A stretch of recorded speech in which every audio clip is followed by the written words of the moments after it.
விளக்கேத்தும் எண்ணெய்னாலே நக்ஷத்ரா. 5க்கும் மேற்பட்ட நறுமணங்களில் நக்ஷத்ரா விளக்கேற்றும் எண்ணெய். Karthipuram, South India's biggest 200 acres township in Coimbatore. Premium commercial and residential plots. book your next holiday at Grand Royal Tours. 7ஆம் அதிபதி அப்படின்னு சொல்லக்கூடிய அந்த களத்திர ஸ்தானாதிபதி குரு பகவான் அவர் 11ஆம் இடம்ங்கிற லாபஸ்தானத்துக்கு வந்து உச்சம் பெறும்பொழுது கண்டிப்பாக உங்களுக்கு நிறைய சுகபோகங்களை அள்ளி கொடுப்பதற்கு தயாராக இருக்கிறார். ப்ரைஸ், அவார்டு, ரிவார்டு எல்லாமே கிடைக்கும். ஏன்னா இந்த 5ஆம் அதிபதி 5ஆம் பாவம் என்பது உங்களுக்கு எல்லா விதமான நன்மைகளையும் கொடுக்கக்கூடிய ஒரு பாவமாக அமைகிறது இல்லையா. முதல் குழந்தை இல்லாதவர்களுக்கும் கிடைக்கும், 2வது குழந்தையும் கிடைக்கும். ஸோ எல்லா விதத்துலையுமே இது ஒரு நன்மையை கொடுக்கக்கூடிய ஒரு பெயர்ச்சியாக குரு பகவான் இங்கே உங்களுக்கு அனுகிரகம் செய்ய போறார். ஸோ இந்த கன்னியா லக்னத்திலும் கன்னியா ராசியிலும் பிறந்தவர்களுக்கு இது ஒரு பொற்காலம் அப்படின்னு தான் சொல்வேன் நான். இன்னொரு பக்கம் பார்த்தீங்கன்னா டிவோர்ஸ் ஆனவங்க இருப்பாங்க, கல்யாணம் ஆகி டிவோர்ஸ் ஆனவங்க இருப்பாங்க இல்லையா. ஸோ அவங்களுக்கெல்லாம் இப்போ 2வது திருமணம் அப்படிங்கிற விஷயம் நடக்கிறதுக்கு வாய்ப்பு உண்டு. அப்புறம் குழந்தை இல்லாதவங்களுக்கு வந்து 2வது குழந்தைக்கு பிளான் பண்ணுறவங்களுக்கு அவங்களுக்கும் இந்த டைம் வந்து குழந்தை கிடைக்கக்கூடிய காலமாக இருக்கும். படிக்கிற குழந்தைங்களுக்கும் இது சிறப்பு தான். ஏன்னா படிப்பு அப்படின்னு வந்தாலே 4ஆம் இடம் தான் நம்ம சொல்றோம். அந்த 4ஆம் அதிபதி வந்து 11ல உச்சம் ஆகும்போது அதுவும் ரொம்ப சிறப்பான ஒரு காலமாகத்தான் இருக்கும். கலாட்டா நேயர்கள் அனைவருக்கும் என்னுடைய நெஞ்சார்ந்த வணக்கங்கள். நான் Jaya Ravi, astrologer and life coach. இந்த 2026 குரு பயிற்சி உங்களுக்கு எல்லாம் எப்படி இருக்கும் அப்படிங்கிறத பார்க்கலாமா? முதலில் நம்ம வந்து குரு பயிற்சியை பற்றி ஒரு இன்ட்ரோ அப்படிங்கிற மாதிரி நான் சொல்கிறேன். இப்போ இந்த 2026 ஜூன் மாதம் 2வது நாள், அதாவது ஜூன் மாதம் 2ஆம் தேதி குரு வந்து மிதுனத்திலேருந்து கடகத்துக்கு பயிற்சி ஆகிறார். ஸோ இது வந்து எப்படி இருக்க போகுது இந்த குரு பயிற்சி அப்படிங்கிறத நம்ம பார்க்கலாம். இது வந்து உச்ச குரு பயிற்சி அப்படின்னு இதை ரொம்ப ஸ்பெஷலாக நம்ம சொல்கிறோம். இது வந்து திருக்கணிதப்படி நான் இங்கே சொல்கிறேன். வாக்கியம் அப்படிங்கிறது பொதுவாக கோவில்களில் மற்றபடி இந்த வீட்டில் பண்ணுற பண்டிகைகள் இதெல்லாம் வாக்கியப்படி பண்ணுவோம். பட் இந்த தனி மனிதன் ஜாதகத்துக்கு நம்ம பொதுவாகவே திருக்கணிதம் அப்படிங்கிறது தான் எடுத்துக்கிறோம். ஸோ இந்த குரு பயிற்சி எல்லா பயிற்சிகளையும் ரொம்ப ஸ்பெஷல் அப்படின்னு நம்ம சொல்கிறோம். ஏன் அப்படின்னா இந்த இடத்துல குரு வந்து கடகத்தில் உச்சமாக போகிறார். உச்ச குரு அப்படின்னாலே எல்லாருக்கும் நிறைய எதிர்பார்ப்புகள் இருக்கும். ஏன்னா இந்த இடத்துக்கு அவர் வரத்துக்கு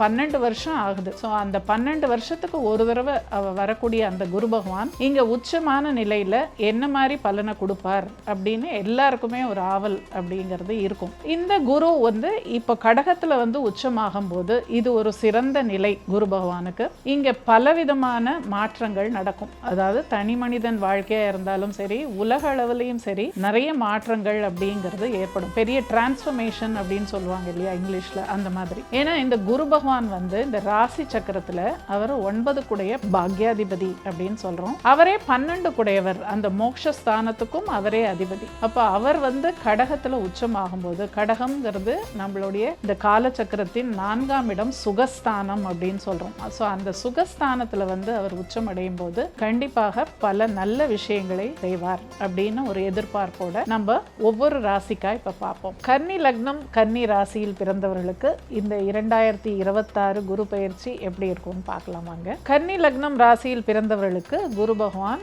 இப்போ 10ஆம் இடத்துல இத்தனை நாள் மிதுனத்துல இருந்தாரு. இப்போ 11ஆம் இடம்ங்கிற லாபஸ்தானத்துக்கு வந்து உச்சமடைய போறாரு. சொல்லும் போதே கேட்கும் போதே மனசுக்கு ரொம்ப சந்தோஷமா இருக்கு. இவர் யாரு? குரு பகவான் உங்களுக்கு யாரு அப்படின்னா 4 குடைய சுகஸ்தானாதிபதி, 7ஆம் அதிபதி அப்படின்னு சொல்லக்கூடிய அந்த களத்திர ஸ்தானாதிபதி குரு பகவான். அவர் 11ஆம் இடம்ங்கிற லாபஸ்தானத்துக்கு வந்து உச்சம் பெறும் பொழுது கண்டிப்பாக உங்களுக்கு நிறைய சுகபோகங்களை அள்ளி கொடுப்பதற்கு தயாராக இருக்கிறார். நீங்க சொந்தமா வீடு வாங்கணும் அப்படிங்கிற ஆசை நிறைய பேருக்கு இருந்திருக்கும். இத்தனை நாளா அது நிறைவேறாம இருந்திருக்கும். இந்த காலம், இந்த 1 வருட காலம் கண்டிப்பாக உங்களுக்கு பொற்காலமாக இருக்கும். நிச்சயமா ஒரு வீடு வாசல் அது மாதிரி இதுல இன்வெஸ்ட்மெண்ட் பண்ணலாம். தாயார் மூலமாக அனுகூலம் அப்படிங்கிறது எப்பவுமே கன்னி லக்னம் ராசியில பிறந்தவங்களுக்கு தாயார் அனுகூலம் எப்பவுமே உண்டு. அதுல இந்த குரு பெயர்ச்சி அப்படிங்கிறது நிச்சயமாக உங்களுக்கு ஒரு நல்ல லாபத்தை கொடுக்கும். தாயார் வழியிலேருந்து வர வேண்டிய சொத்தோ இல்ல அவங்க மூலமா வர வேண்டிய ஒரு நன்மையோ எல்லாமே இந்த குரு பெயர்ச்சி 2026 உங்களுக்கு அள்ளி கொடுக்கும். அதே மாதிரி கல்வி அப்படிங்கிற விஷயம் ரொம்ப சிறப்பா இருக்கும். அதாவது உயர்கல்வி, போஸ்ட் கிராஜுவேஷன், அதுக்கும் மேலே பிஹெச்டி இல்லைன்னா போஸ்ட் டாக்னு சொல்கிறாங்க இல்லையா, அந்த மாதிரி கல்வி, வெளிநாட்டுக்கு போய் படிக்கிறது, இதுவும் உங்களுக்கு ரொம்ப சிறப்பாக இருக்கும். அதே மாதிரி 7ஆம் அதிபதியாகி அவர் 11ஆம் இடத்துல உச்சம் அடையும் போது கண்டிப்பாக பிஸ்னஸ் பார்ட்னர்ஸ் மூலமாக நல்ல விஷயங்கள் உங்களுக்கு நடக்கும். அவங்க மூலமாகவும் அனுகூலம் அப்படிங்கிறது கிடைக்கும். இன்னொரு பக்கம் பார்த்தீங்கன்னா டிவோர்ஸ் ஆனவங்க இருப்பாங்க, கல்யாணம் ஆகி டிவோர்ஸ் ஆனவங்க இருப்பாங்க இல்லையா, ஸோ அவங்களுக்கெல்லாம் இப்போ 2வது திருமணம் அப்படிங்கிற விஷயம் நடக்கிறதுக்கு வாய்ப்பு உண்டு. அப்புறம் குழந்தை இல்லாதவங்களுக்கு 2வது குழந்தைக்கு பிளான் பண்ணுறவங்களுக்கு அவங்களுக்கும் இந்த டைம் குழந்தை கிடைக்கக்கூடிய காலமாக இருக்கும். படிக்கிற குழந்தைங்களுக்கும் இது சிறப்பு தான். ஏன்னா படிப்பு அப்படின்னு வந்தாலே 4ஆம் இடம் தான் நம்ம சொல்கிறோம். அந்த 4ஆம் அதிபதி 11ல் உச்சம் ஆகும்போது அதுவும் ரொம்ப சிறப்பான ஒரு காலமாகத்தான் இருக்கும். இன்னும் பல நன்மைகளை கொடுக்கக்கூடிய இந்த குரு பகவான் 11ஆம் இடத்தில் அமர்ந்து எந்த பாவத்தை பார்க்க போறார் அப்படிங்கிறதையும் நம்ம கவனிக்கணும். அவர் பார்க்க போகிற அந்த பாவம் அப்படிங்கிறது 3ஆம் இடம் அப்படின்னு சொல்லக்கூடிய உங்களுடைய முயற்சி ஸ்தானம். அப்போ 3ஆம் இடம் முயற்சி, நம்மளுடைய எண்ணம், எழுத்து, ஆற்றல், பேராற்றல், தைரியம், வீரியம், பராக்கிரமங்கள் எல்லாமே அந்த 3ஆம் இடத்துல தான் இருக்கு. ஸோ அந்த பாவத்தை குரு பார்வையிடும் பொழுது உங்கள்கிட்ட இருக்கிற எல்லா டேலண்ட்ஸும் வெளிப்படக்கூடிய ஒரு காலமாக இருக்கும். நிறைய உங்ககிட்ட ஸ்கில்ஸ் இருக்கும், நிறைய திறமைகள் இருக்கும். இத்தனை நாள் அது வெளிப்படாமல் இருந்திருக்கும், அதுக்கு ஒரு ஆப்பர்ச்சுனிட்டி கிடைக்காம இருந்திருக்கும். அது எல்லாமே இப்போ உங்களுக்கு வெளிப்படக்கூடிய ஒரு காலமாகத்தான் இந்த குரு பெயர்ச்சி அமைய போகிறது. அந்த வீட்டுக்கு அதிபதி செவ்வாய் அவர் இங்க கோச்சாரத்துல இந்த குருவோட சேரும் போது அவரே 8ஆம் வீட்டுக்கும் அதிபதி ஆயிடுறாரு. அப்போ 8ஆம் வீட்டுக்கு அதிபதியாகி அந்த செவ்வாய் இங்கு 11ஆம் இடத்தில் அமரும் பொழுது எதிர்பாராத திடீர் மாற்றங்கள், திடீர் வாய்ப்புகள், இது மாதிரியான விஷயங்களும் உங்களுக்கு கிடைப்பதற்கு வாய்ப்பு உண்டு. அதே சமயம் அவர் 3ஆம் பாவத்தை தாண்டி 5ஆம் பாவம் என்ற உங்களுடைய அந்த லட்சியம், உங்களுடைய கௌரவம், பேர், புகழ், பிரைஸ், அவார்டு, ரிவார்டு எல்லாமே கிடைக்கும். ஏன்னா இந்த 5ஆம் அதிபதி, 5ஆம் பாவம் என்பது உங்களுக்கு எல்லா விதமான நன்மைகளையும் கொடுக்கக்கூடிய ஒரு பாவமாக அமைகிறது இல்லையா. ஸோ அந்த பாவத்தை உச்சம் பெற்ற குரு பார்க்கும்போது இந்த மாதிரியான சில நல்ல விஷயங்களும் நடக்கும். குழந்தை இல்லாதவர்களுக்கு கண்டிப்பாக குழந்தை பாக்கியம் அப்படிங்கிறது, ரொம்ப நாளாக குழந்தை இல்லைன்னு சொல்லிட்டு இருந்தவங்களுக்குலாம் குழந்தை கிடைக்கும். 2வது குழந்தை ஆசைப்பட்டவங்களுக்கும் கிடைக்கும். ஏன்னா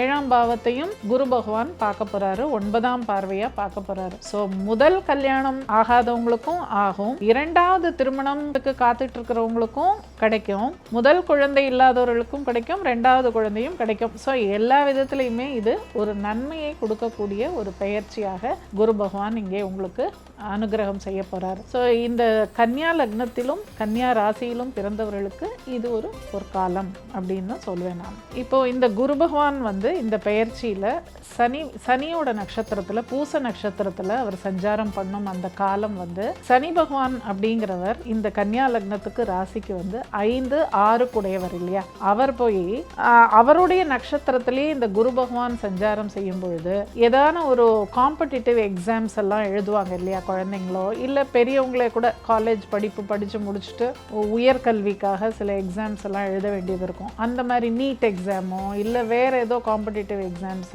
சிவில் சர்வீசஸ்க்கு எழுதுறவங்க, ஸோ இந்த மாதிரி இல்லை ஃபாரின் போகணும் அப்படின்னு இந்த GRE, டோஃபல்லாம் எழுதுறாங்க இல்லையா, அந்த மாதிரி எக்ஸாம்ஸ் எழுதுறவங்க எல்லாருக்குமே ஒரு வெற்றியை கொடுக்கக்கூடிய ஒரு காலமாகத்தான் இந்த குரு பெயர்ச்சி இருக்கும். அந்த கன்னியா லக்னம் ராசியில் பிறந்தவர்கள் படிப்பவர்களுக்கு இது மிகச்சிறந்த காலமாக அமையும். ஸோ இது படிக்கும் குழந்தைகளுக்கும் உயர்கல்வி போன்ற படிப்பவர்களுக்கு இந்த காலம், இந்த குரு பெயர்ச்சி அப்படிங்கிறது 26ல் ரொம்ப சிறப்பாக இருக்கும் அப்படின்னு சொல்கிறேன். இந்த 2026 குரு பெயர்ச்சி, அதாவது திருக்கணிதத்தின் படி ஜூன் 2ஆம் தேதி நிகழப்போகிறது. இந்த பெயர்ச்சி ரொம்பவுமே ஒரு சிறப்பான குரு பெயர்ச்சியாக கருதப்படுகிறது. இது ரொம்ப ஸ்பெஷல். ஏன்னா குரு இந்த இடத்துக்கு 12 வருஷத்துக்கு ஒரு தடவை தான் வராரு. இந்த உச்ச நிலைக்கு வரக்கூடிய குரு இவர் ஒரு சிறப்பான பலன்களை எல்லா எல்லா ராசி லக்னத்தில் பிறந்தவர்களுக்கும் கொடுப்பார் என்பதில் ஒரு சந்தேகமே கிடையாது.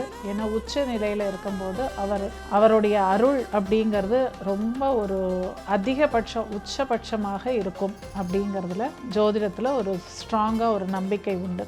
இந்த குரு பயிற்சி உலக அளவில் கூட பெரிய பெரிய மாற்றங்களை ஏற்படுத்த போகிறது. ஏனென்றால் குரு அப்படிங்கிறவர் நிதி நீதி இது ரெண்டுக்குமே காரகன் குரு பகவான் தான். அப்போது சட்டத்திலையும் பார்த்தீங்கன்னா புதிய விஷயங்கள் அப்படிங்கிறதெல்லாம் வரும். சட்டத்தில் திருத்தங்கள் அப்படிலாம் ஏற்படக்கூடிய ஒரு காலமாக இருக்கும். அதே மாதிரி சட்டத்தில் பல விஷயங்கள் புதிதாக எழுதப்படக்கூடிய காலமாக இருக்கும். உலக அளவிலே பார்த்தீங்கன்னா பல நாடுகளோட ஒற்றுமை அப்படிங்கிறது பலப்படும். நம்ம பாரத தேசத்தை பொறுத்த மட்டும் நமக்கு இது ஒரு சிறப்பான ஒரு பலனை கொடுக்கக்கூடிய குரு பெயர்ச்சியாக இருக்கும். ஏனென்றால் நம்ம இந்தியாவுக்கு ஒரு ஜாதகம் அப்படின்னு பார்த்தோம் அப்படின்னா நான் எப்போவுமே சுதந்திர இந்தியா அப்படிங்கிற ஒரு கண்ணோட்டத்தில் தான் நான் எடுத்துப்பேன். ஸோ சுதந்திர இந்தியா அப்படின்னு எடுக்கும்போது ரிஷபம் தான் நமக்கு லக்னம். பொதுவாக இந்தியாவுடைய லக்னம் மகரம்னு சொல்லுவாங்க.